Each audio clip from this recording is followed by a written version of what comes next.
Welcome back to the show, Khalilah. I'm just really happy to have you here. And the Antidote, I got to say, what is the inspiration behind this book, profound book? The Antidote. So I heard that word a long time ago, and it just stuck with me. And so I thought it was going to be just a chapter title, but in fact, you helped me out with that. Right. And you said, I think that's the title. And that was powerful because that's exactly what this is. If you think about the antidote, the poison, the venom, the cure is actually extracted from that. And so just as the Bible talks about, he takes the foolish things to confound the wise. Just like he says, he takes evil and uses it for good. I mean, that is the way of God. He uses the very painful things and uses it as a weapon against the thing that attacked us. And so this is what this is. This is a weapon. Wow. And so, Now, how did you gain your power after, you speak a lot about intergenerational trauma. Tell me about that.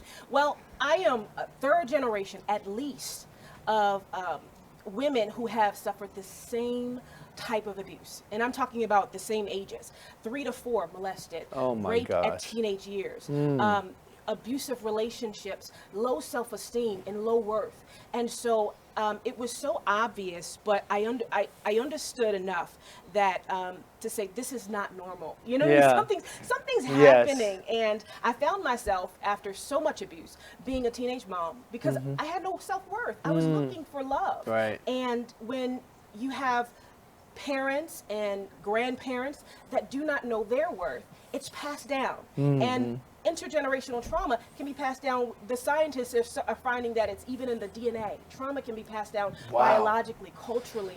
The Antidote is the perfect solution. I mean, people talk about cellular memory, generational curses. Now, I know faith is a big part of your life, and you know the power of what is one way you really, I know you speak words into people's lives to change them. How does that work? Well, I understood the first thing that got my family into a repetitive cycle of dysfunction was the words that they believed. It was the words they accepted, the words they spoke. And so it's the very thing that I used as a key as God was bringing me to a place of not accepting the mislabeling, the diagnosis of all those around you that want to label you something that you're not. And so I used that, and he started to redefine me as who I was, and he used to call me up. I remember him waking me up in the middle of the night, and I would go for walks, and he would say, Khalilah, this is who you are. He would show me visions of myself, even at the most desperate state. Who is the Antidote for? The Antidote is for all of us, but mainly for those that do not understand that there is power in your DNA. Right. God says, I knew you before you even formed in your mother's womb. I knew you. And so that what that means is that he cultivated you. He created creativity, innovation, power, and authority inside of you even before you came through. You're actually resurrecting people and turning them around, transforming them with your words.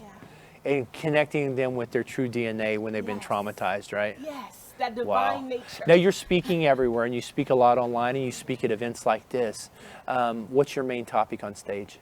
I think that I use Unpack to impact. I think that we unpack the past, we make an impact for our future and future generations. And I think that's one of the powerful things. But most importantly, I think everything relies on the foundation of identity. You know, just taking the labels off and connecting to the divine identity that God created us to be. And it's so much locked behind trauma, but as you unlock that, you'll find gifts and talents that you never knew you had. She is the Antidote, and you need to have her come speak on your stage. She's going to change your world, rock your world.